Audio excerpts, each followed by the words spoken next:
ABP news के साथ है आईजी एमएल गर्ग।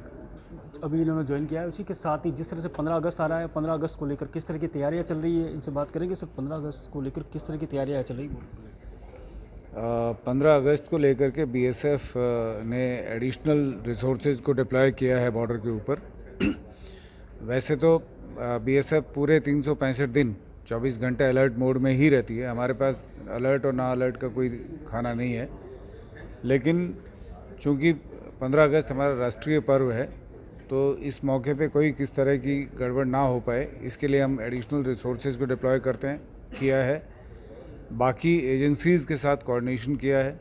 जितनी भी एजेंसीज़ काम कर रही हैं, पुलिस हैं, बाकी इंट एजेंसीज़ हैं, बाकी लोगों के साथ में भी और लोकल पॉपुलेशन के साथ में भी, तो इन सबको मिला करके इफेक्टिव मैट्रिक्स बनती है जो कार्यरत है। जी सर, अब जिस तरह सबसे बड़ी बात है कि पंजाब के बाद अब जैसे राजस्थान और गुजरात को नशे की खेप का लगातार तस्करी बढ़ती जा रही है ड्रोन को लेकर, किस तरह से इसको कंट्रोल किया जा रहा है, कितने मामला गए सब?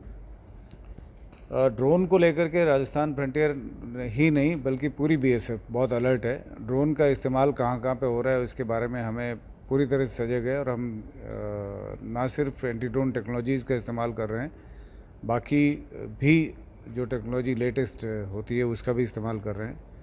हमारे जो एंटी ड्रोन गन्स हैं उससे भी फायर कर रहे हैं, हमारी वेपन से भी उनके ऊपर फायर करते हैं।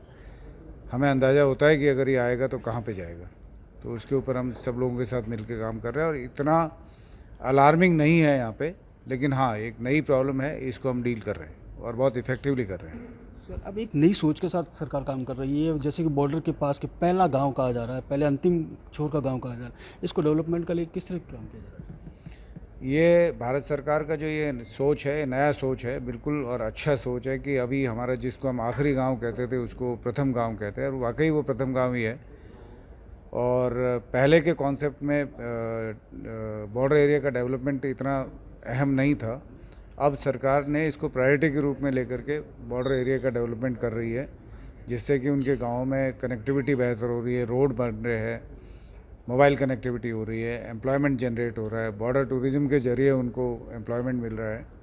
तो ये तमाम कार्रवाइयाँ कर रही है भारत सरकार, जिससे कि बॉर्डर का विकास हो, बॉर्डर के लोगों का विकास हो, वो आर्थिक रूप से सुदृढ़ बने। सर, एक तो सुदृढ़ बने। अब अपने भारत के चारों ओर तो देखा जाए तो सारे देशों में तख्ता पलट की स्थितियाँ चल रही है, कई बार हो चुके हैं, तो इसको लेकर कितनी बड़ी चुनौती है भारत के लिए?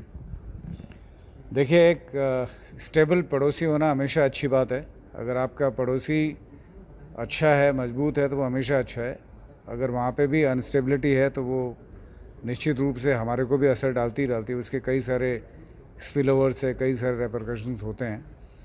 लेकिन भारत एक बहुत बड़ा देश है और बहुत मजबूत राष्ट्र है, बहुत मजबूत इकनॉमी है हमारी, और हम किसी भी स्थिति को डील करने में पूरी तरह से सक्षम है।